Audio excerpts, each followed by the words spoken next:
Welcome back to some new r/PettyRevenge stories, where people share small victories over those who wronged them. I hope you had a great day. The first story is called Wrong Email Address. This happened a few years ago. Out of the blue, I got this email from some internet company in the US. I don't even live in that country, thanking me for signing up with them. They don't exist in my country. Needless to say, I didn't sign up with them. So I helpfully replied and said my name isn't Douglas and they have the wrong email, and figured that would solve it. But they kept sending me emails meant for this Douglas dude. They 100% ignored any communication from me, multiple times telling them they have the wrong email. I eventually looked up their website, clicked on their chat link, and spent the better part of 2 hours out of my life that I'll never get back, telling them that they have the wrong email. They said they couldn't remove the email without the customer's permission due to security reasons, but they are quite okay with sending me their customers' information in their email.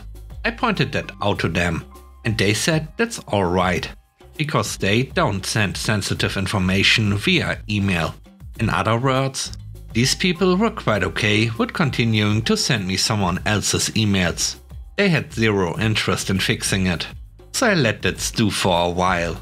And one day I get yet another email from these people. I glanced at it.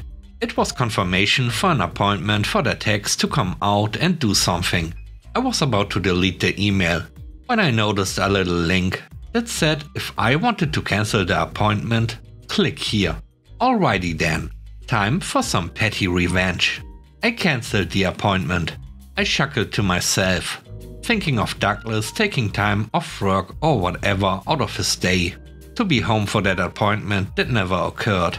And I pictured him calling the company and yelling at them for not showing up, and the company telling him that he cancelled the appointment himself from the email they sent. Anyway, shortly after that, no more emails from these people. So win, I guess. The next story is called Karen Complains. Our Karen neighbor complained about another neighbor's motorcycle. It's a stock bike, so he didn't add any loud muffles. And prior to this, he was very respectful. He would start the bike and drive conservatively out of the neighborhood. But then enters Karen. Karen complains about everything and everyone knows her. She's complained several times about the motorcycle and calls the cops frequently for dumb things. This time she decides to go too far and tries to prevent the motorcycle from leaving the neighborhood. She nearly ran him over. So now, because Karen literally tried to hurt him, the motorcycle rider starts his motorcycle a few times a day, rides to Karen's house a couple houses down, revs his engine for a few minutes, then speeds away in the most obnoxious way possible. He's even had some of his buddies come by in a sort of parade. I talked to him. We know each other, and he's a decent dude, and he at least agrees to stop doing this at night and to ride safely, since there are a lot of kids in the area. I honestly can't blame him at all, because everybody hates this Karen, and she deserves much worse considering what she did. The third story is called Her New Nails. I am the closing manager at the store I work at. My bad coworker, without fail, is always late to work on payday Fridays by 3 hours or more, because she's getting her nails or hair done. She gets those super long fake acrylics done. She's just a cashier, so it's not like she's moving boxes and stacking shelves. One of my closing duties is to count the registers out, to make sure they equal $200. If I notice the till is getting low on dimes, quarters, etc., I will open the rolls up and refill the till coins.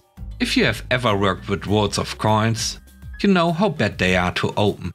I've noticed with her especially that she struggles to open them because of the nails, so I don't refill her till coins. We even have 2 types of coin rolls. One that you have to crack open in the middle and peel the paper away to get to the coins. Or one where you just open one side and dump them. Guess which one I make sure she has every time. It's not much, but it helps keep me sane during the workday. The next story is called After Midnight Call. I'm on a trip with a bunch of other international students, which just began with a 9-hour overnight bus, leaving at 11 PM and arriving at 8 AM. The first hour? Sure, people are excited, they are going to talk, but I wanted to get to sleep around midnight, and I think that's reasonable. But for 2 hours from midnight until 2 AM, this American girl behind me was having a phone call, even though all the lights were off and nobody else was talking. I didn't get any sleep the whole first block of driving, up until the break.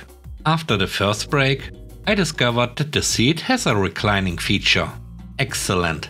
Now, I usually wouldn't use this, even if I were trying to sleep, out of respect to the person behind me and their personal space. But when you insist on making long phone calls in the early hours of the morning, depriving me of much needed sleep, that recliner is going all the way back, baby.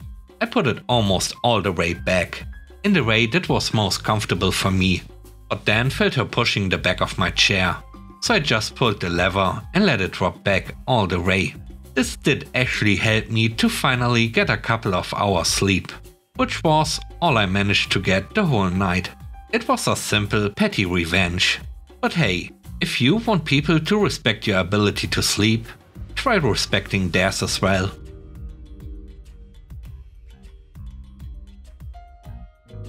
The last story is called Not My Problem. A few years back, my husband reported his sister for some very illegal stuff involving kids. Ever since then, 4 of his 5 siblings have been extremely upset with him and have repeatedly gone out of their way to make our lives difficult. A few weeks ago, we learned that Sister C had stolen a large sum of money from us. My husband told her he was willing to let it go, if she would agree to stop messing with us. Otherwise, he'd sue her for the money back and push for criminal charges. Once again, this has angered the family. So Sister A, who has been on our phone plan for about 10 years, decided it was time for her and her husband to leave the plan immediately. We share our plan with about 12 people, and her leaving really messes with everyone else's rates. So we've had to find people to fill their spots so we can keep our rate. As we've been scrambling to get everything figured out, we have spoken to several reps who said that if we port their numbers out, it will close the line, resulting in a rate increase for everyone. So we have to port the new people's numbers over theirs, which will kick their numbers into the public database. Yesterday was the day that we ported in a new number over Sister A's number. When they realized that she had no service on that number, they panicked, got the phone company on the line, and tried to port the number out. Only they are not authorized users on the account, so they can't do anything without my husband's permission. Her husband conferenced my husband in to try to get access to the number and was begging us to let him keep it, because their 2-factor authentications were having issues and whatnot. My husband explained that if we release the number, everyone's rates go up. Brother-in-law had the audacity to say, "Well, that's not my problem." Well, it's not everyone else's problem that she doesn't like us. Now they have to go through the process of changing their phone number everywhere it's registered. I can only imagine the disaster they are cleaning up now. Thanks for watching the video. I hope you enjoyed it. If you did, please don't forget to leave a like, comment and subscribe. And if you have time, watch another one of my videos. And now, I hope you have a great day. See you soon. Bye bye.